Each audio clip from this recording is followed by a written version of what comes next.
Welcome you all on my YouTube channel the Dikshit desk, जहां learning होती है simple, smart and exam oriented.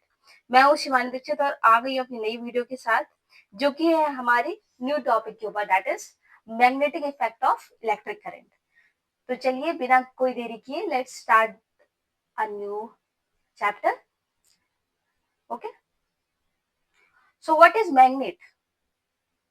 Chapter को बढ़ाने से पहले हमें मैग्नेट के बारे में जान लेना चाहिए। एक ऐसा ऑब्जेक्ट जो कि निकल आयरन, निकल, कॉपर के पीसेज या मेटल पूरा अट्रैक्ट करें,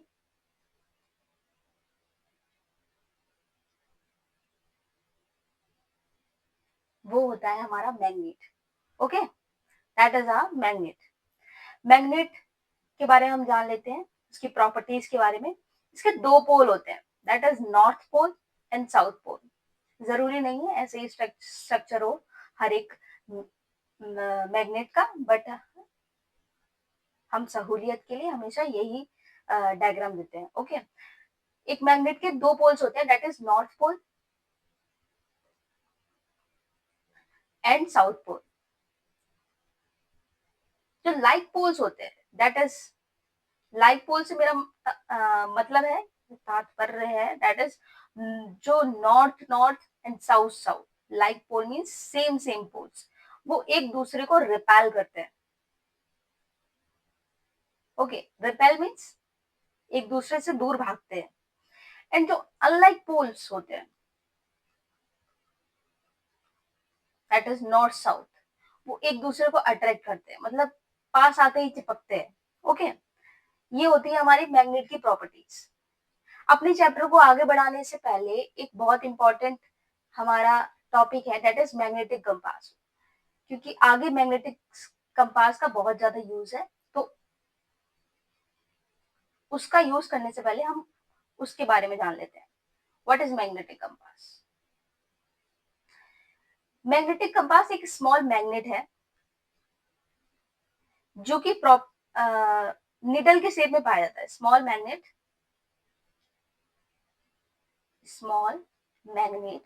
in the needle shape of हमको नोट्स नहीं बनाने, हमको बस रिवीजन करना है। दैट्स वाई मैं बोलने पे ज्यादा ध्यान दे रही हूँ, लिखने पे कम। Okay, it just a revision video, not मैं कोई नोट्स नहीं बनवा रही हूँ। नोट्स हम तब बनाएंगे जब हम यूपीएलटी ग्रेड की एक डिटेल क्लास लेकर आएंगे, ठीक है? तो ये है हमारा मैग्नेटिक कंपास, जो कि एक स्मॉल मैग्नेट होता है और किसके शेप में होता है? एक निडल के शेप में होता है। डायग्राम में एक रफ डायग्राम बना के दिखाती हूँ। इस शेप में होता है, यहाँ पे नॉर्थ पोल होता है, यहाँ पे साउथ पोल होता है। जब भी कोई मैग्नेटिक फील्ड इसके पास आती है, तो ये इसकी जो निडल होती है वो डिफ्लेक्ट करती है, हिलने लगती है। मतलब अगर अगर ये नॉर्थ पोल के पास आई है, तो इसकी जो ये नॉर्थ वाली सुई होगी, वो इसे दूर भागने लगेगी और साउथ वाली पास की तरफ आएगी, ठीक है? तो नॉर्थ वाली दूर भागने लगती है। और अगर कोई यहाँ पे जैसे, हाँ, साउथ के पास आएगी, नॉर्थ वाली दूर भागने लगेगी, नॉर्थ वाला डिफ्लेक्ट करता है, ठीक। और कोई मैग्नेटिक फील्ड भी पास आती है तो भी ये डिफ्लेक्ट करता है। मैग्नेट सिंपली हम लिख लेते हैं पहले, it deflects in the presence of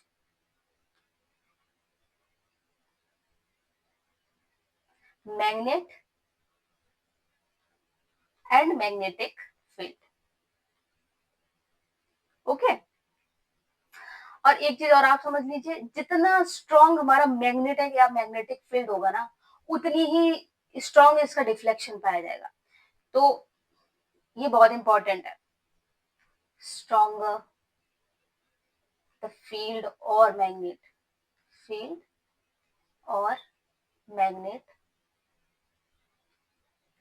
greater the deflection। अब आप सबके दिल में क्वेश्चन आ रहा होगा कि हम तो एक रिवीजन क्लास में, इसका क्या काम है, इसका ये काम है, अगर DSSB कोई थियोरेटिकल क्वेश्चन पूछना चाहेगा ना, तो वो इधर ही से बनाने की कोशिश करेगा। वो 3-4 सेंटेंस दे देगा प्रॉपर्टी कंपास की और बार मैग्नेट की मिलाकर, और पूछ लेगा किसको हम मैग्नेट की तरह यूज कर सकते हैं। जैसे मैंने कंपास का बोला आपसे कि वो भी एक मैग्नेट है और हमारा मैग्नेट भी एक मैग्नेट है, तो उनकी प्रॉपर्टीज देकर वो एक क्वेश्चन क्रिएट कर सकता है कि which one of the line is satisfying the condition of magnet. तो आपको उस समय ये प्रॉपर्टीज बहुत हेल्पफुल हो। तो हमारा नेक्स्ट टॉपिक है magnetic field. Okay, our next topic is magnetic field. अब मैग्नेटिक कंपास के डिस्कशन में हमने किया था stronger is the magnetic field greater is the deflection, और stronger the magnet greater is the deflection. तो मैग्नेट के बारे में तो हम लोग ने जान लिया। Now we will discuss about what is magnetic field. Okay, so the space surrounding a magnet where other magnet feels a force is our magnetic field। अगर ये हमारा एक मैग्नेट है, इसके चारों तरफ एक इसकी एरिया है जहां पे दूसरे मैग्नेट को एक फोर्स ऑफ रिपल्शन या फोर्स ऑफ अट्रैक्शन फील होता है, तो यही हमारी कहलाती है उस मैग्नेट की मैग्नेटिक फील्ड। ओके, अगर ये मैग्नेट इस लाइन के या उसके फील्ड के बाहर है ना, तो उसको कोई फोर्स एक्सपीरियंस नहीं होगा, बट जैसे ही वो उसके फील्ड के पास जाएगा वैसे हल्का हल्का फोर्स ऑफ अट्रैक्शन या रिपल्शन उसको फील होगा। साथ ही साथ जब जितना ही पास ये मैग्नेट उस मैग्नेट के पास जाएगा उतना ही फोर्स बढ़ जाएगा। ठीक है, तो मैग्नेटिक फील्ड जो है वो हमारी ऐसी क्वांटिटी है, इट्स एन क्वांटिटी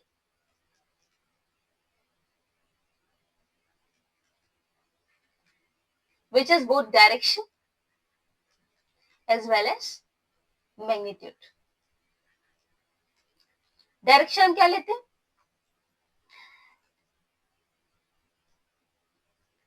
डायरेक्शन हम लेते हैं the path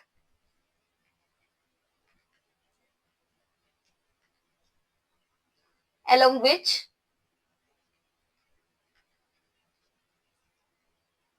a free north pole moves।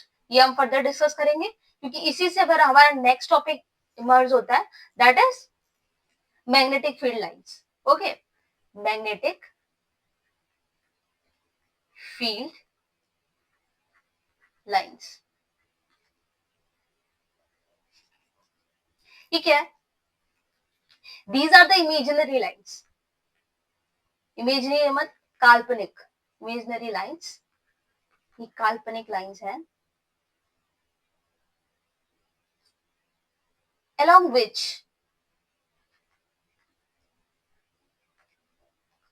a free north pole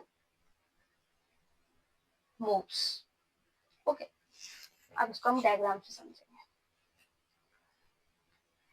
ये एक हमारा मैग्नेट है,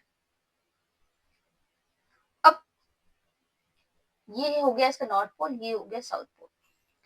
जब एक कंपास को इसके पास लेकर आए तो उसका नॉर्थ पोल, जाहिर सी बात है अगर ये नॉर्थ पोल है तो उसका नॉर्थ पोल रिपेल करेगा, तो उसके नॉर्थ पोल ने रिपेल करना स्टार्ट किया और वो इस डायरेक्शन में मूव करता गया नॉर्थ पोल, और जाते जाते जाते उसने एक कर्व बनाया और साउथ पोल से अट्रैक्ट कर दिया। ठीक है, जिससे एक फाइनल डायग्राम हमारा बन के आता है इसी शेप में, क्लोज इन कर्व्ड लाइन के शेप में, दैट इज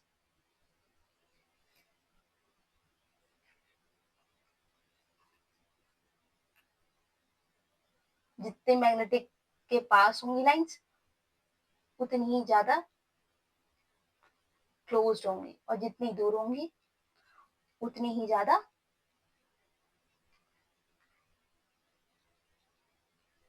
ये हमारा डायग्राम है, समझ लीजिए आप बस।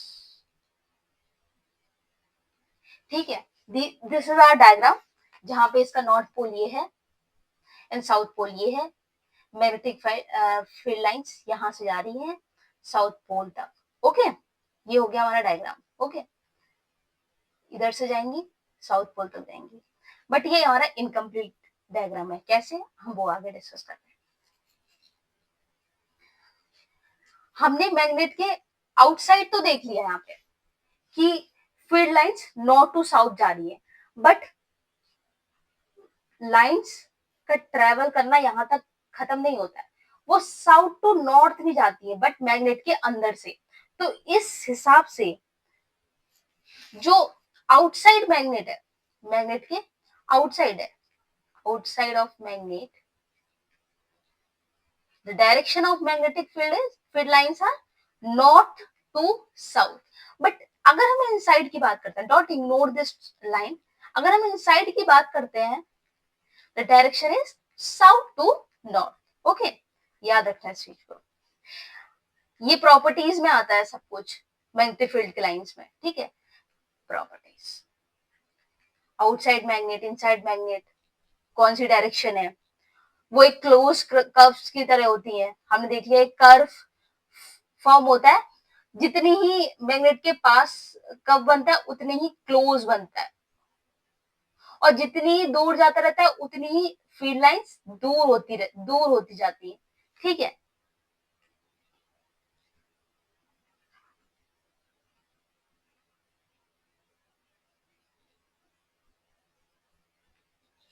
ओके, अब दो फील्ड लाइंस जो होती हैं वो कभी भी एक दूसरे को इंटरसेक्ट नहीं करती हैं। क्यों? क्योंकि अगर वो एक दूसरे को इंटरसेक्ट करेंगी तो जो हमारा कंपास होगा वो इस लाइन पे दो डायरेक्शन दिखाएगा, जो कि इम्पॉसिबल है, ठीक है। कंपास एक दो डायरेक्शन नहीं दिखा सकता है, दो जगह पे नॉर्थ नहीं दिखा सकता है, ठीक है। तो दो मैग्नेटिक फील्ड कभी भी एक दूसरे को इंटरसेक्ट नहीं करती हैं। Never, two magnetic field lines never intersect each other. Okay, ठीक है, तो ये याद रखने वाली चीज है हमारी। अब हम बात करेंगे, डायरेक्शन की तो बात हो गई कि वो नॉर्थ पोल से इमर्ज होती है, नॉर्थ पोल। ओके, ये तो हमने कर लिया कि आउटसाइड जो इसकी डायरेक्शन होगी वो नॉर्थ टू साउथ होगी, इनसाइड होगी साउथ टू नॉर्थ होगी, ये डायरेक्शन में आया, और यहीं पे हमारी क्या बन गई, मैग्नेटिक फील्ड लाइंस बन गई, जो कि हमने डिस्कस कर ही ली है। अब हमारा नेक्स्ट जो था that is magnitude, direction discuss हो गया, क्वांटिटी में हमने दो चीजें पढ़ी थी, that is direction and magnitude. Now we will discuss about magnitude.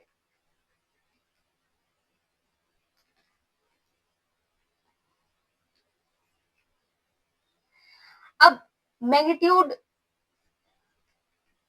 में क्या है, जितनी फील्ड लाइंस पास होंगी,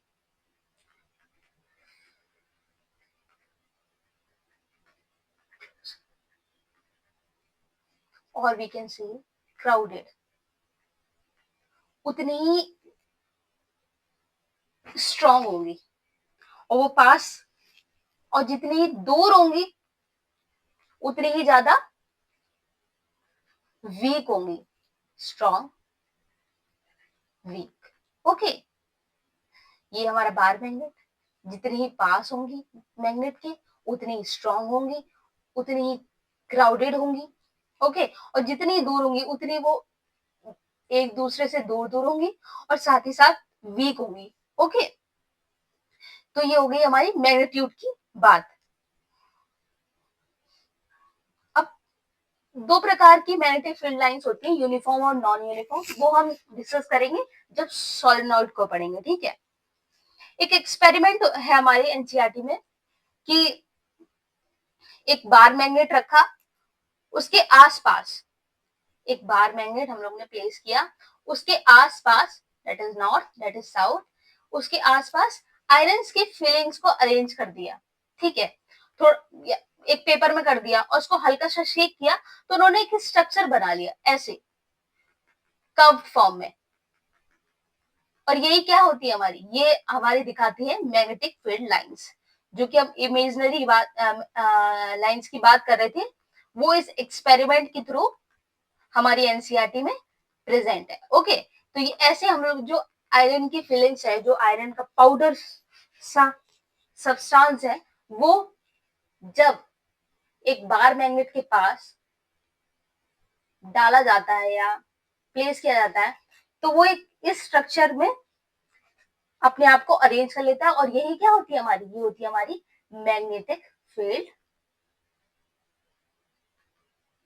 लाइंस, मतलब असली की लाइन, कोई इमेजिनरी लाइन नहीं। ठीक है,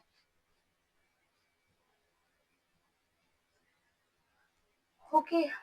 तो नेक्स्ट है हमारा, एक साइंटिस्ट है हमारे ऑरेस्टेड, उन्होंने एक एक्सपेरिमेंट किया था सर्किट के पास, एक करंट कैरिंग वायर के पास, सर्किट के पास, that is a wire connected to an battery, connected to an battery।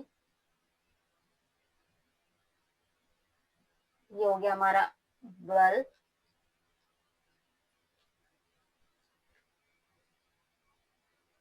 Let's suppose ये हो गया हमारा switch. Okay,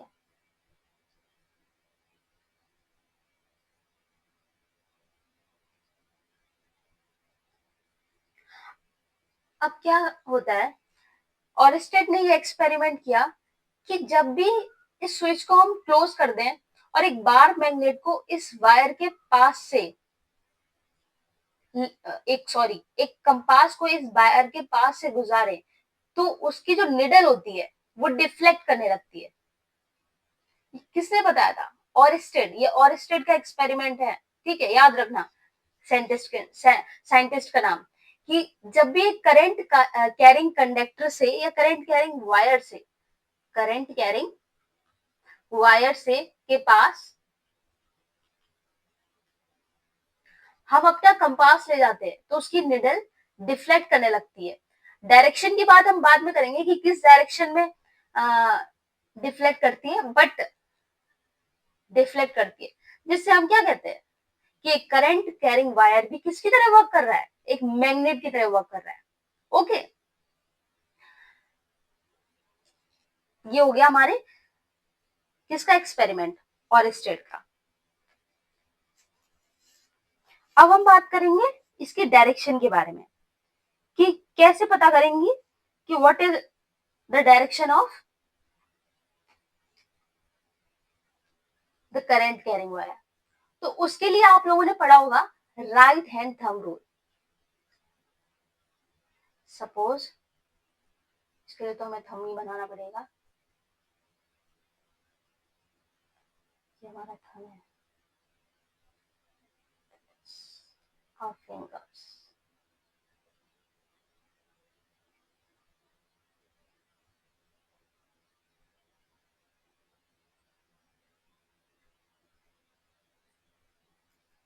I hope this one is understandable to you all.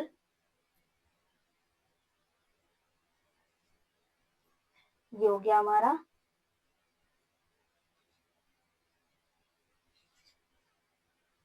अब, this is a wire, let's okay, ये wire है,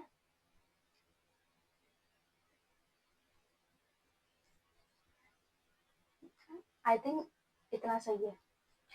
तो ये right hand thumb rule हमें दिया किसने था, ये बात कर लेते हैं पहले। So this is given by, ये हम लोग बोलते हैं Maxwell's right hand thumb rule. हमने जैसे कि बात की, एक करंट कैरिंग वायर के पास अगर हम कंपास ले जाते हैं तो उसका जो निडल होता है वो डिफ्लेक्ट करने लगता है। अब हम डायरेक्शन कैसे पता करेंगे, अगर करंट की डायरेक्शन ये जा रही है तो जो मैग्नेटिक फील्ड की डायरेक्शन होगी, वो जो ये हमारी फिंगर्स जिस डायरेक्शन में कर्ल कर रही हैं, वो ये डायरेक्शन हो जाएगी हमारी मैग्नेटिक फील्ड की। ओके, ये हो गई हमारी फील्ड लाइन की डायरेक्शन। यही है हमारा Maxwell right hand thumb rule. Okay, suppose अगर ये नीचे की तरफ है, अगर ये नीचे की तरफ है तो ये फील्ड लाइंस की जो डायरेक्शन होगी वो चेंज हो जाएगी। ओके, अपना जो आपका right hand thumb rule, right hand है, उसको आप मेरे साथ साथ, मतलब मैं दिख तो नहीं रही हूँ, बट आप अपना जो थंब है वो नीचे की तरफ ले जाइए और आपको पता चलेगा जो हमारी लाइंस है वो इस तरफ आएंगी, ठीक है, दैट इज क्लॉकवाइज आने लगेंगी। इधर पे क्या है, इधर पे हमारी एंटी क्लॉकवाइज जा रही है, जब हमारा थंब क्या है ऊपर की तरफ है, ठीक है। तो इससे क्या पता चलता है, अगर हमारा करंट जो वायर में है चेंज होगा तो मैग्नेटिक फील्ड की जो डायरेक्शन वो होगी वो भी चेंज होगी। इफ current's direction changes,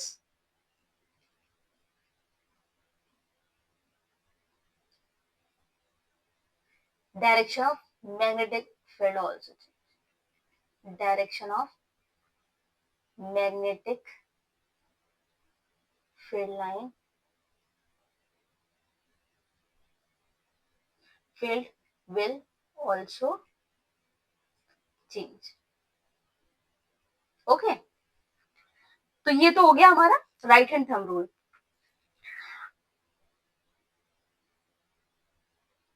अब हम डिस्कस करते हैं factors on which magnetic field depends on a straight current carrying wire. Okay, तो पहले तो हमने बात की करंट की हमने बात ऊपर ही कर ली है, दैट इज करंट की अगर डायरेक्शन बदलेगी तो मैग्नेटिक फील्ड की डायरेक्शन भी बदल जाएगी। दूसरा क्या है, अगर जो हमारा करंट है वो बढ़ेगा तो मैग्नेटिक फील्ड भी बढ़ जाएगा। ये जो बी है वो हमारी मैग्नेटिक फील्ड को डिनोट करता है, जैसे करंट आई से डिनोट करते हैं वैसे मैग्नेटिक फील्ड हम बी से डिनोट करते हैं, ठीक है। तो जितना स्ट्रॉन्ग करंट होगा उतनी स्ट्रॉन्ग हमारा मैग्नेटिक फील्ड होगा। डायरेक्शन की बात कर ही ली है हमने, वो हम थंब रूल से निकालेंगे। ओके, मैग्नेटिक फील्ड जैसे करंट जिस डायरेक्शन में होगा अपना राइट हैंड लगाइए और जिस डायरेक्शन में आपकी सारी फिंगर्स कर्ल कर रही है वही हो जाएगी मैग्नेटिक फील्ड की डायरेक्शन। ओके, अब फैक्टर्स में हम डिस्कस कर रहे हैं कि करंट पे डिपेंड करता है, जितना करंट बढ़ेगा उतनी ही मैग्नेटिक फील्ड स्ट्रांग होगी। डिस्टेंस पे डिपेंड करता है, वायर से जितनी दूर मैग्नेटिक फील्ड लाइंस होंगी या मैग्नेटिक फील्ड होगा उतना ही वीक होगा। ओके, और जितनी पास होंगी उतनी ही स्ट्रॉन्ग होंगी।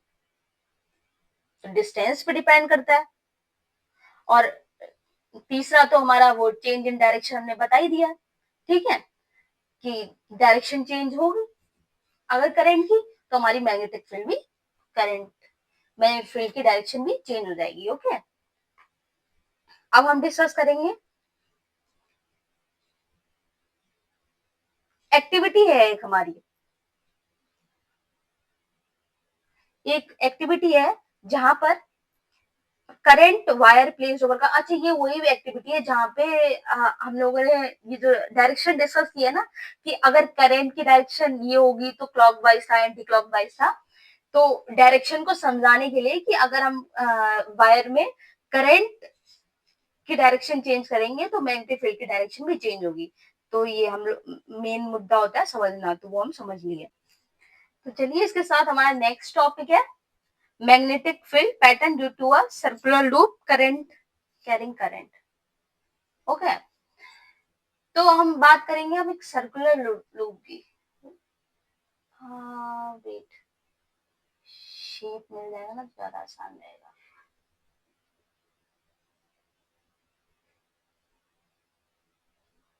ओके, ठीक है, हम दो सर्कुलर लूप की बात करेंगे।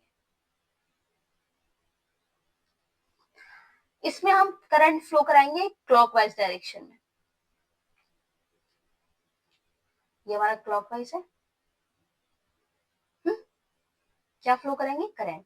इसमें हम फ्लो कराएंगे एंटी क्लॉकवाइज, सॉरी।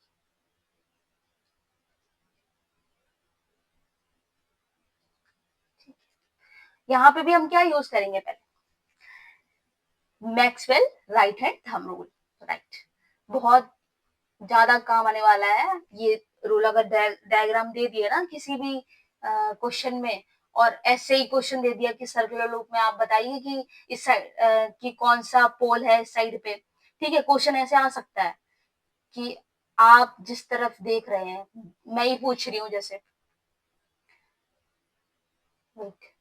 जैसे मैं ही पूछ रही हूँ कि आप लोग को ये वाली डायरेक्शन दिख रही है, ये सर्कल का ये पार्ट दिख रहा है। अब ये मत सोचना कि ये सर्कल है तो इसका कोई नॉर्थ पोल और साउथ पोल नहीं होगा, ऑफ कोर्स होगा। अगर इसमें करंट फ्लो हो रहा है तो ये मैग्नेट प्रोड्यूस कर रहा है, और अगर ये मैग्नेट की तरह वर्क कर रहा है तो इसके पास पोल होगा। मैग्नेट की प्रॉपर्टीज होती हैं कि उसके पास दो पोल होते हैं, that is north pole and south pole. So इसमें भी वो पोल्स प्रेजेंट होगा। अगर क्वेश्चन में पूछ लिया कि ये पॉइंट है, इधर पे कौन सा पोल है, तो आप क्या बताएंगे? ऐसे क्वेश्चन आ सकता है। तो इसके लिए पहले हमें थंब रूल यूज करना पड़ेगा। अगर आप थंब लगा के देखेंगे तो पता चलेगा कि आपकी फील्ड लाइंस इनवर्ड जा रही होंगी। कैसे जा रही होंगी? इनवर्ड, अंदर की तरफ जा रही होंगी। और अंदर की तरफ मैंने आपसे डिस्कस किया था कि आउटवर्ड कहां जाती है? North to south. और इनवर्ड जब जाती है तो किधर जाती, कैसे जाती है? South to north. तो ये हो गया हमारा बाहर की तरफ साउथ, और अंदर की तरफ जा रही है तो क्या? नॉर्थ। तो साउथ टू नॉर्थ। तो ये पॉइंट जो आपको दिख रहा है वो कौन सा पोल हो गया? साउथ पोल हो गया। सेम ये हमारी क्लॉकवाइज थी, याद रखना। अगर इतना टाइम नहीं होता, अगर ऐसा आ गया क्लॉकवाइज देखकर आप सीधे साउथ पोल लगा के आएंगे, ठीक है। ये हो गया हमारा एंटी क्लॉकवाइज। अब इसमें क्या होगा? एंटी क्लॉकवाइज में आप निकाल के अपना थंब लगा के देखिए, आपको पता चलेगा कि सारी मैग्नेटिक फील्ड लाइंस किस तरफ, जो आपकी उंगलियां कर्ल कर रही हैं, वो किस तरफ आ रही होंगी? वो आउटवर्ड आ रही होंगी, बाहर की तरफ आ रही होंगी, बाहर की तरफ, बाहर की तरफ आ रही होंगी, बाहर की तरफ, ठीक है। थंब रूल को याद, थंब रूल को यूज करना आ गया? अगर नहीं आ गया तो आप कमेंट करना नीचे, मैं और डिटेल में समझाऊंगी, ठीक है। तो ये बाहर की तरफ आ रही है, और बाहर की तरफ कैसे आती है? नॉर्थ से साउथ आती है। बाहर की तरफ कैसे आती है? North to south. तो ये वाला जो पोल हो जाएगा वो कौन सा हो जाएगा? हमारा नॉर्थ पोल हो जाएगा। इधर जिस तरफ जा रही है वो कौन सा हो जाएगा? वो साउथ पोल हो जाएगा।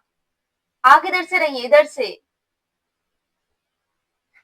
ओके, कैसा समझ रहे होंगे? ऐसे ये हमारा करंट फ्लो हो रहा है, कोसेंट्रिक।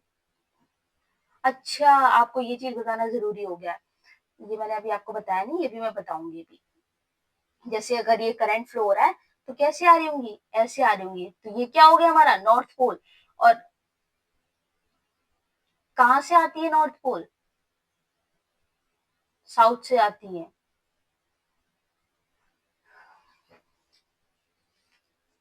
जो पीछे खड़ा इंसान होगा उसको क्या दिख रहा होगा? साउथ पोल दिख रहा होगा। और इस केस में क्या दिख रहा होगा? नॉर्थ पोल दिख रहा होगा, ठीक है। आउटवर्ड और इनवर्ड वाला आप याद रखिए, इजिली सॉल्व हो जाएगा, ठीक है। पहले मैं कोसेंट्रिक सर्कल्स वाला बताती हूँ आपको। एक एक्सपेरिमेंट है हमारे एनसीईआरटी में कि एक वायर के चारों तरफ, वायर के बीचों बीच में हमने एक कार्डबोर्ड लगा दिया, और उसमें से करंट फ्लो हो रहा है, ठीक है। इसमें से हमारा करंट फ्लो हो रहा है। अब इसमें क्या हो गई? हमारी आयरन आयरन की फिलिंग्स डाल दी गई, ठीक है। जैसे ही इसमें से करंट फ्लो हुआ और इसको शेक किया गया, तो इसके ना चारों तरफ उन आयरन फिलिंग्स ने एक कोसेंट्रिक सर्कल्स का स्ट्रक्चर बना लिया। कोसेंट्रिक सर्कल्स क्या होती है? ऐसा ऐसे सर्कल्स जिनका सेंटर पॉइंट सेम हो, ठीक है। इनका क्या है? सेंटर पॉइंट सेम है। ऐसी आयरन फिलिंग्स वाला हमने अभी देखा था कि मैग्नेटिक फील्ड लाइन में के एक्सपेरिमेंट में आयरन फिलिंग्स ने एक कर्व्ड वाला स्ट्रक्चर बना लिया था, जिनको हमने मैग्नेटिक फील्ड लाइन बोला था। और वैसे ही इसमें वायर के आसपास कैसी मैग्नेटिक फील्ड लाइंस प्रेजेंट होती है? That is concentric. Concentric, okay, याद रखना है।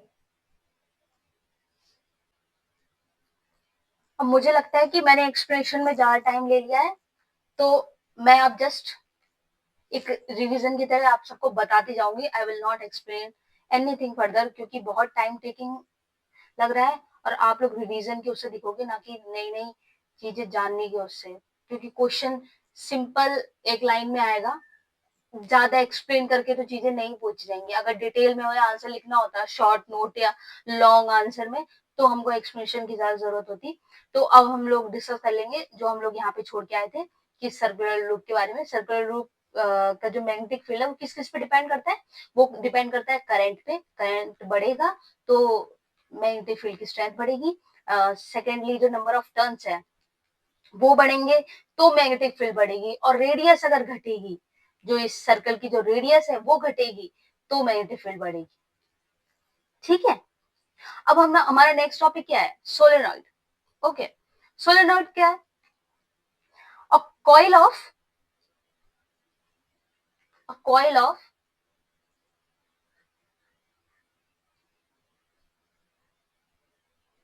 circular turns। ये अच्छा नहीं बना।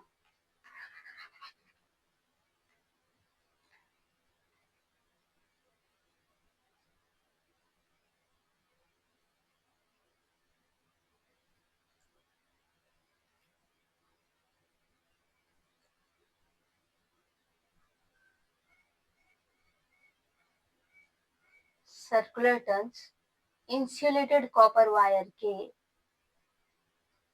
जो कि क्लोज है, एक दूसरे के बहुत क्लोज है, वो ये वाला सोलेनॉइड है। क्या है? A coil of many turns, कोई नंबर नहीं है इनका, of what? Insulated copper, insulated copper wire wrapped closely in the form of cylinder। एक कॉइल को लिया हमने, उसको सर्कुलर फॉर्म में एक सिलेंडर के फॉर्म में टर्न किया और एक सिलेंडर का स्ट्रक्चर दिया, वो ही हो गया हमारा सोलेनॉइड। अभी तो ये सिंपल एक सर्कुलर टर्न है हमारे कॉपर वायर का, अभी ये सोलेनॉइड नहीं है। सोलेनॉइड ये तब होगा जब इसमें करंट फ्लो होगा। ठीक है, ये याद रखना। अभी तो इट जस्ट एन स्ट्रक्चर। अब इधर पे एक बैटरी लगेगी, यहाँ पे करंट फ्लो होगा, फिर हम लोग को फिर से राइट हैंड थंब रूल जो मैंने अभी डिस्कस किया था, इससे इसकी डायरेक्शन निकाली जाएगी। ठीक है, कि अगर करंट इधर फ्लो हो रहा है तो कौन सी डायरेक्शन, यहाँ पे फ्लो हो रहा है तो कौन सी डायरेक्शन होगी, और डायरेक्शन से फिर हम यहाँ का नॉर्थ पोल और साउथ पोल निकालेंगे। ठीक है, अब जैसे यहाँ पे अगर अगर करंट हमारा फ्लो हो रहा है यहाँ से, मैं दूसरा कलर लेती हूँ जो आप लोग को सही समझ में आए। जैसे हमारा करंट फ्लो हो रहा है यहाँ पे, ठीक है, अगर फ्लो होगा जो यहाँ से जाएगा हमारा करंट, यहाँ इधर पे जाएगा जाएगा। अपना राइट हैंड थंब रूल लगाना, तो किस साइड पे हमारी नॉर्थ आ रही है, किस साइड पे साउथ जा रही है, एक बार आप लगा के देखिए, तो आपको पता चलेगा। जो हमारी, इसको डिटेल में देखते हैं हम लोग, एक ये और डिटेल में देख लेते हैं। थोड़ा सा आप लोग को समझ में नहीं आएगा अगर मतलब बायो सेक्शन से पढ़े हुए हो ना, तो थोड़ी सी दिक्कत हो जाती है। I can understand this. तो ये हो गया हमारी सोलेनॉइड की कॉइल्स। बस हम इतना ही डायग्राम देखेंगे। आप सपोज कर लीजिए कि इसमें से करंट फ्लो कर रहा है। ठीक है, सपोज कर लीजिए, पूरा सर्किट बनाने की जरूरत नहीं है। अब यहां से करंट आया, इधर पे गया, इधर से आया, इधर गया, फिर इधर आया। ठीक है, अब यहाँ पे अगर हम right hand rule thumb rule लगाएंगे, तो इधर पे देखेंगे कि हमारी जो वो होंगी वो ऐसी आएंगी, समथिंग लाइक दिस। ओके, तो हमारी जो मैग्नेटिक फील्ड लाइंस है वो कैसे बनेगी?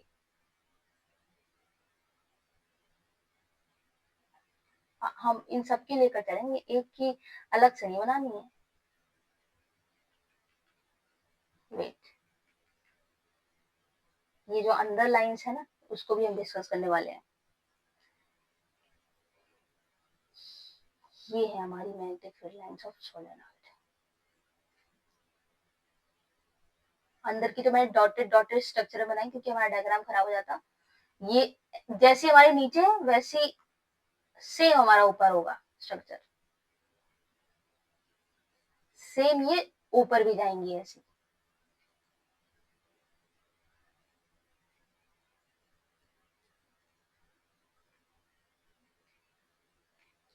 डायग्राम में थोड़ी सी दिक्कत हो जाती है, सॉरी फॉर दिस। आगे जब हम लोग डिटेल में पढ़ेंगे तो मैं एकदम जो रियल डायग्राम है उन्हीं को लेकर आऊंगी, तभी आपको एक्सप्लेन करूंगी, ठीक है। अब ये हमारा करंट फ्लो कर रहा है, तो डायरेक्शन कैसी आएगी, यहाँ पे जाएगी डायरेक्शन, ये जाएगी डायरेक्शन, ये जाएगी, ये ये ये ये।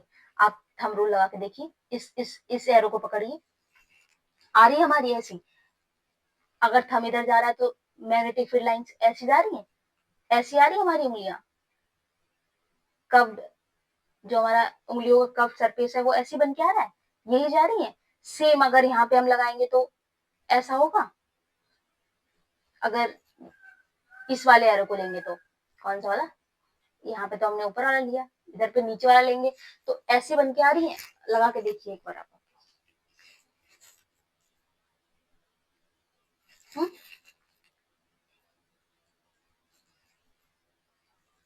इस डायरेक्शन में जा रही है, ठीक है।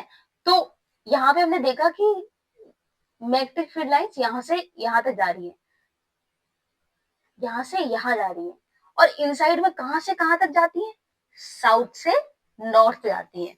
यही मैं समझाना चाह रही थी आपको। ये क्या बन गया हमारे, ये बन गया हमारे पोल्स। पोल्स किसमें होते हैं, मैग्नेट में होते हैं। और ये क्या है फिर हमारा सोलेनोइड किसकी तरह परफॉर्म कर रहा है, मैग्नेट की तरह परफॉर्म कर रहा है। हम लोग बोलते हैं कि सोलेनोइड सोलेनोइड किसकी तरह, एक बार मैग्नेट की तरह, ठीक है। आई होप आप समझ गए होंगे, मैं ज्यादा डिटेल में नहीं जाना चाहती हूँ, जस्ट इन रिवीजन सीरीज।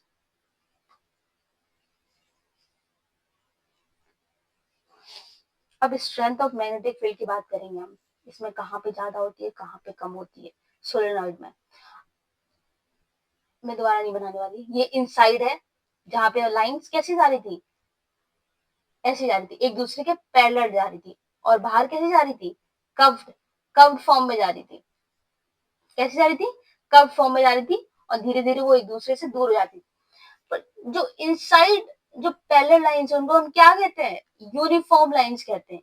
यही है हमारी uniform lines, uniform magnetic lines, ठीक है। हर पॉइंट पे सेम, हर पॉइंट अंदर हर एक पॉइंट पे सेम मैग्नेटिक फील्ड लाइन है। और सबसे ज्यादा स्ट्रेंथ जो है मैग्नेटिक फील्ड लाइन की वो अंदर ही है, इनसाइड। सबसे ज्यादा स्ट्रेंथ होती है अंदर। फिर कहाँ होती है, फिर होती है हमारी पोल्स पे, फिर होती है हमारी कोई अदर पॉइंट पे। पोल्स क्या, north pole and south pole, other any point, okay.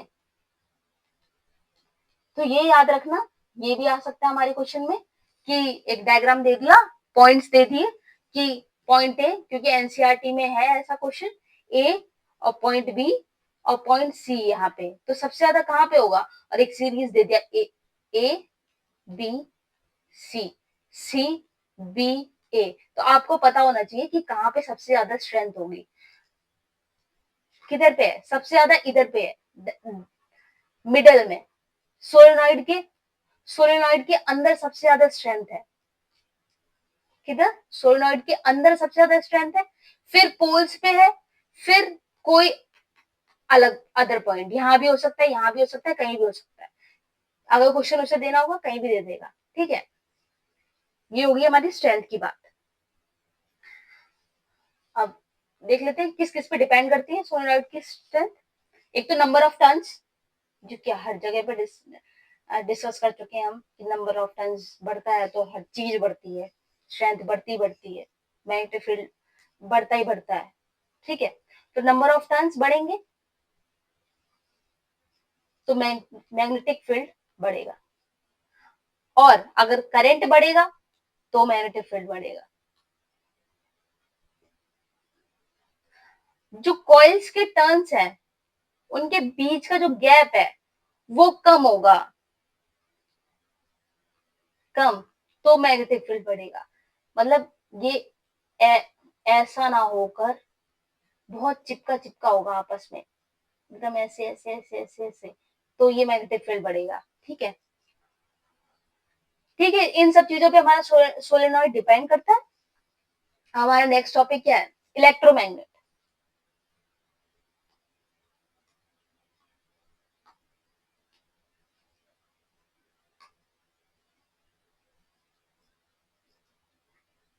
Electromagnet ये क्या है? A long coil of insulated copper wire wrapped around a soft tire, wrapped around a soft iron। अब यहां तक तो हम जस्ट सोलेनॉइड की डेफिनेशन बता रहे थे कि एक कॉइल है जो इंसुलेटर वायर में मतलब लपेटी हुई है, कॉइल की तरह बनी हुई है, टर्न्स है उसमें।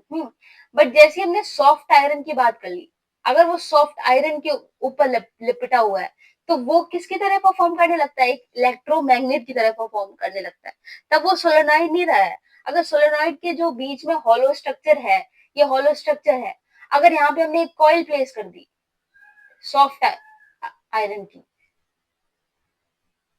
सॉफ्ट आयरन ही क्यों? क्योंकि आयरन जैसे करंट फ्लो कराएंगे वो मैग्नेट की तरह परफॉर्म करने लगेगा, और जैसे करंट बंद करेंगे वैसे ही वो अपनी इलेक्ट्रोमैग्नेट की प्रॉपर्टी खत्म कर देगा, फिनिश। ठीक है, जो हमारा इलेक्ट्रोमैग्नेट होता है वो कैसा मैग्नेट होता है? टेम्परेरी होता है। मीन जब करंट फ्लो कराएंगे तब वो मैग्नेट की तरह परफॉर्म करेगा, और जब हम करंट फ्लो नहीं कराएंगे तब वो मैग्नेट की तरह परफॉर्म नहीं करेगा। अब अभी तो हमें पता है कि वो कौन से प्रिंसिपल पे वर्क करता है, magnetic effect of electric current के प्रिंसिपल पे वर्क करता है। जो पोल्स हैं इलेक्ट्रोमैग्नेट के, जो इलेक्ट्रोमैग्नेट के पोल्स होंगे, ये जैसे यहाँ पे कॉइल है ऐसे करके, जो इलेक्ट्रोमैग्नेट के कॉइल्स होंगे वो रिवर्स हो सकते हैं। क्यों? क्योंकि अगर करंट की डायरेक्शन हमने रिवर्स करी तो उसके पोल्स भी रिवर्स होंगे।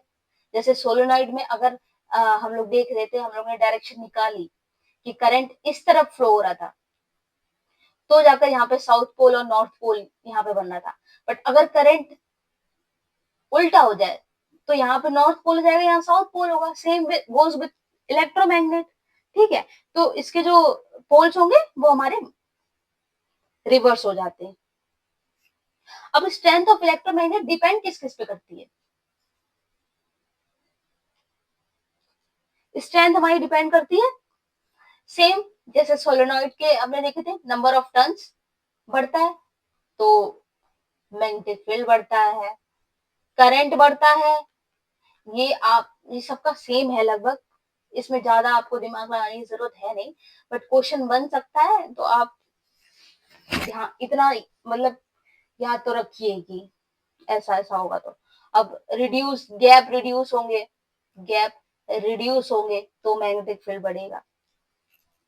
ठीक है, अब हम देख लेते हैं बार मैग्नेट, सोलेनॉइड और इलेक्ट्रोमैग्नेट को एक साथ, क्योंकि तीनों एक मैग्नेट ही है।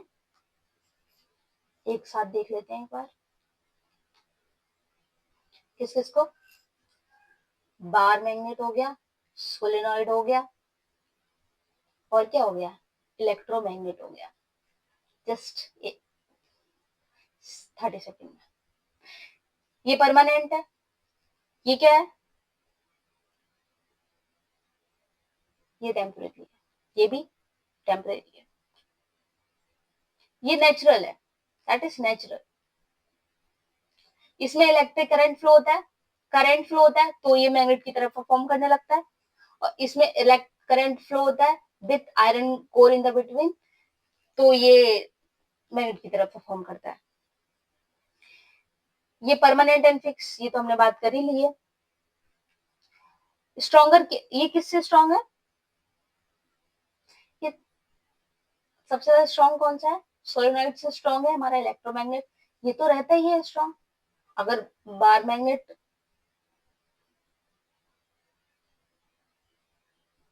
बट अगर इसमें से करंट फ्लो कराई गई तो उसकी स्ट्रेंथ बढ़ जाती है। एक सोलेनोइड में सिर्फ एक इंसुलेटेड कॉपर वायर होता है, बट एक इलेक्ट्रोमैग्नेट में क्या होता है, बीच में एक सॉफ्ट आयरन भी होता है। तो अगर जो सोलेनोइड है और इस इलेक्ट्रोमैग्नेट है, अगर इन दोनों का कंपैरिजन करेंगे तो स्ट्रॉन्गर मैग्नेटिक फील्ड किसकी प्रोड्यूस होंगी? इलेक्ट्रोमैग्नेट की। और ये तभी एग्जिस्ट करते हैं जब करंट फ्लो करता है, ठीक है।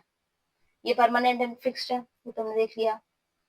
और इसकी पोलैरिटी कभी चेंज नहीं होती है बार मैग्नेट की। जो नॉर्थ पोल है वो नॉर्थ पोल रहेगा, और जो साउथ पोल है साउथ पोल है। इनकी पोलैरिटी चेंज हो जाती है जैसे करंट रिवर्स किया जाता है, ठीक है। तो ये आप देख लीजिए किस क्या क्या डिफरेंसेस है। आई होप समझ आ रहे होंगे।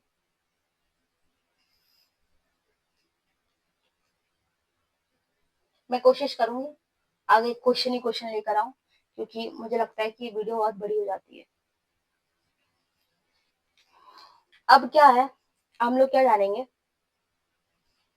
Force on current carrying conductor place in a magnetic field.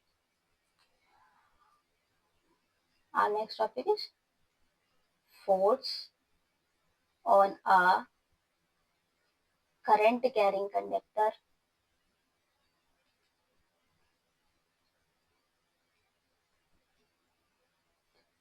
placed in a magnetic field. Okay, अब हमें पता है जो हमारी वायर है,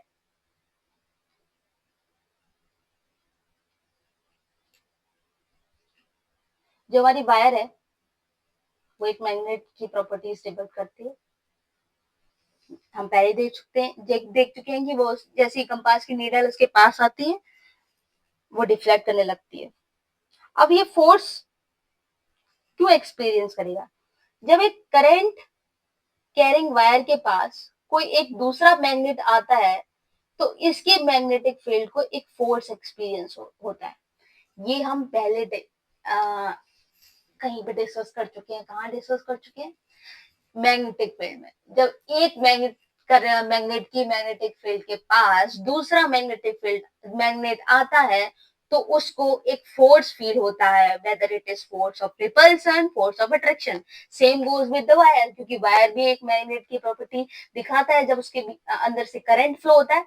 और जब एक मैग्नेट उस वायर के पास आता है, उसके मैग्नेटिक फील्ड के पास आता है, तो उसको एक फोर्स एक्सपीरियंस होता है।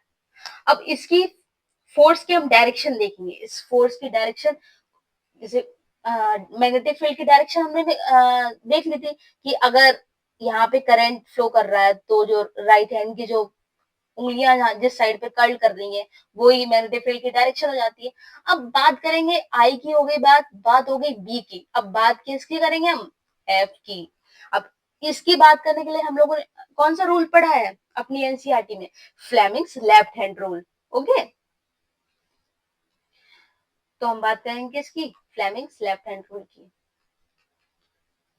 Fleming's left hand rule. Okay,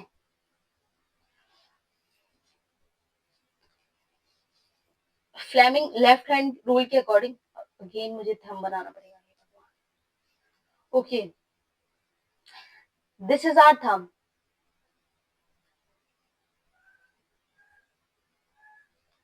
अब इसके 90 डिग्री पे हमारी फोर फिंगर है, और फोर फिंगर के 90 डिग्री पे हमारी कौन सी फिंगर है? Centre finger.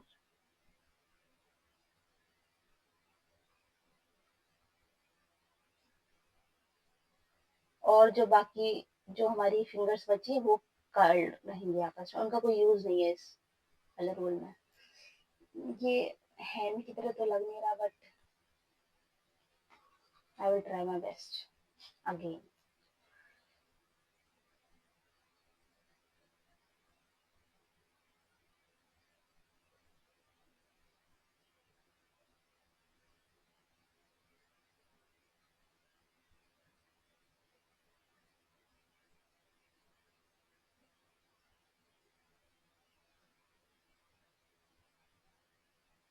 ठीक है, आप समझ लो।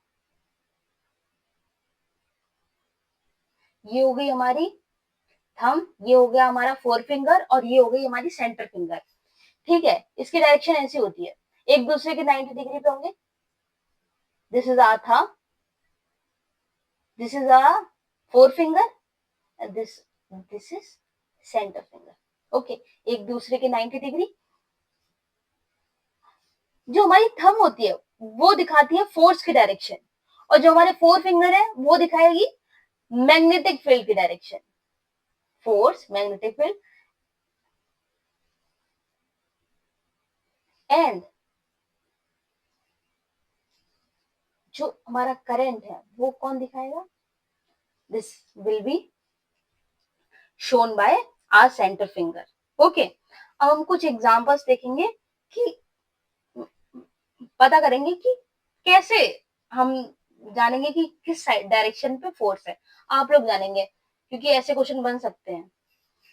मैं रिवीजन तो कम करा रही हूँ।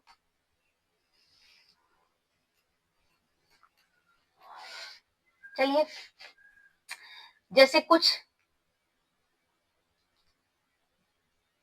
लाइन चाहिए, ये कुछ मैग्नेटिक फील्ड लाइंस है।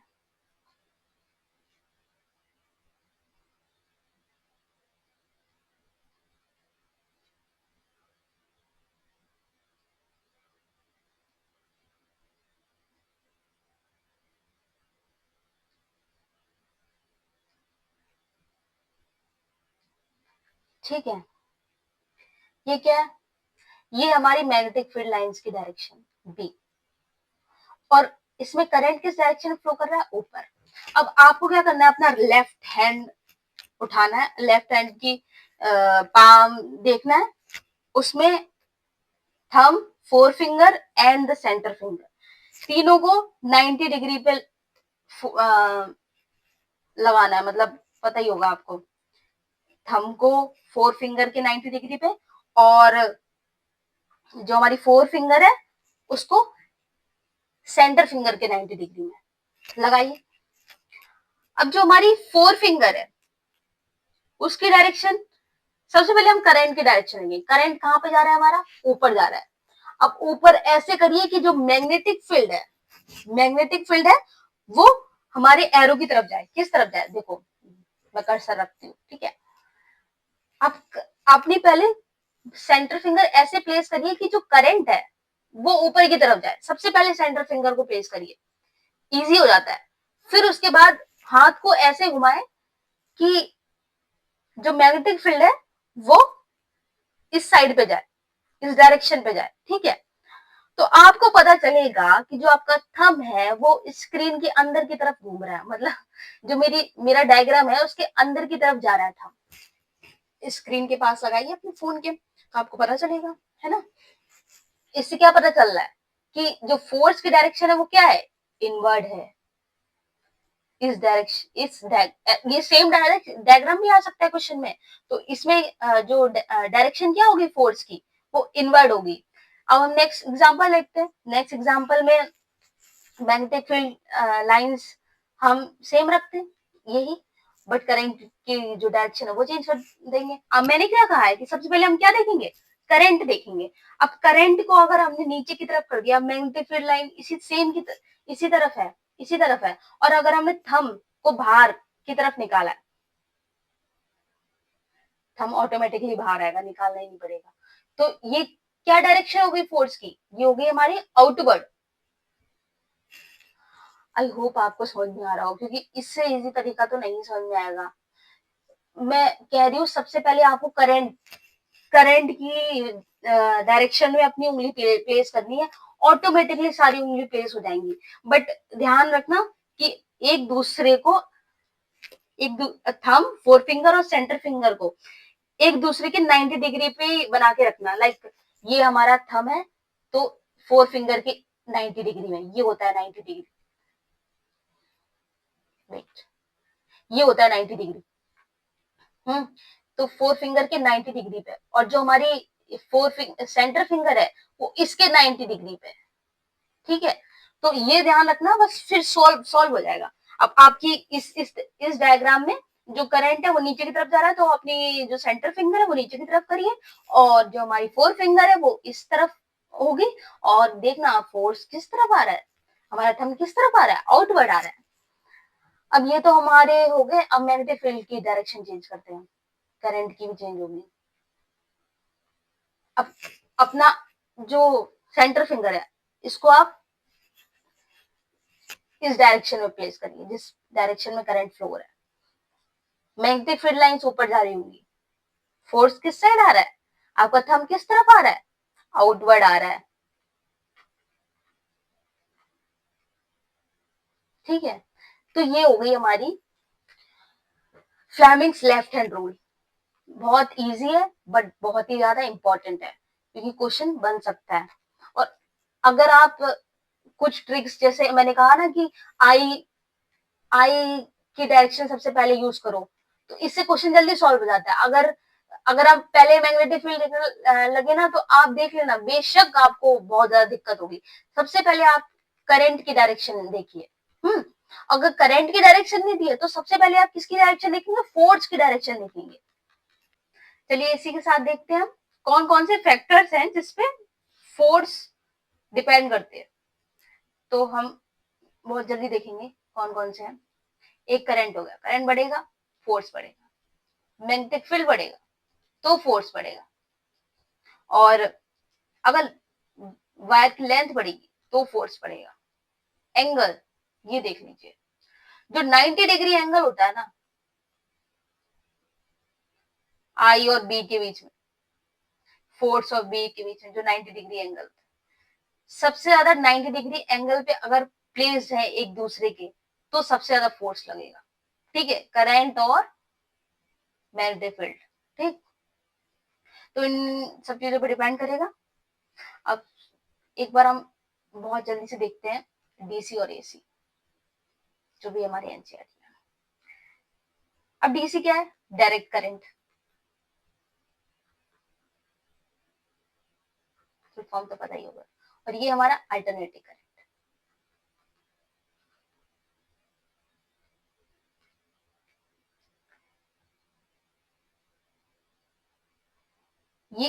ये क्या है, ये अपनी डायरेक्शन चेंज नहीं करता है, डायरेक्शन चेंज नहीं करता है, और ये चेंज करता है, चेंजेस इट्स डायरेक्शन।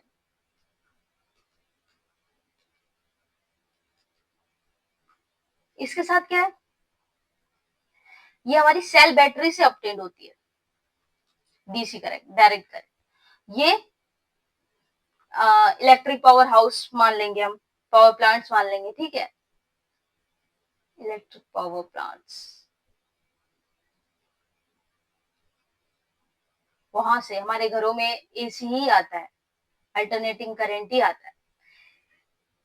ये जो करंट है वो कैसा है, रिपल्सिव,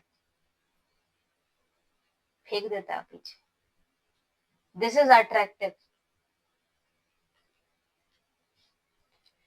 इसमें वोल्टेज चेंज नहीं हो सकती है और इसमें वोल्टेज चेंज हो सकती है। लंबे ट्रांसमिशन में बहुत पावर लॉस होता है, पावर लॉस, और यहाँ पे कम, लो पावर लॉस। ओके, तो ये हो गया हमारा एसी और डीसी। अब ये हम लोगों ने यहाँ तक कंप्लीट कर लिया है। अब इसके आगे के टॉपिक्स ना मैं एक शॉर्ट्स में डाल दूंगी, जो कि ज्यादा इंपॉर्टेंट है नहीं, वहां से क्वेश्चन बनने की संभावना तो नहीं है। कुछ है डोमेस्टिक इलेक्ट्रिक सर्किट जो हमारी न्यू एनसीईआरटी है उसमें, और ओल्ड एनसीईआरटी में कुछ टॉपिक्स है, उनसे मैं जो पॉसिबल क्वेश्चन होंगे ना मैं बस उतने डाल दूंगी अपने शॉर्ट्स में। टिल देन, क्योंकि अगर हम इसको ज्यादा खींचेंगे ना तो शायद मुझे लगता है कि एक और वीडियो लग जाएगी इस चैप्टर में, और ये इतना इम्पोर्टेंट नहीं है जितने कि हमारे आगे वाले चैप्टर्स हैं, ठीक है? ऑल्दो मैं वो कंप्लीट क्वेश्चंस प्रोवाइड कर दूंगी आपको शॉर्ट्स में, जो आप देख लेना फर्दर, ठीक है? तो यहाँ पे अपनी वीडियो कंप्लीट करते हैं। Thank you for watching.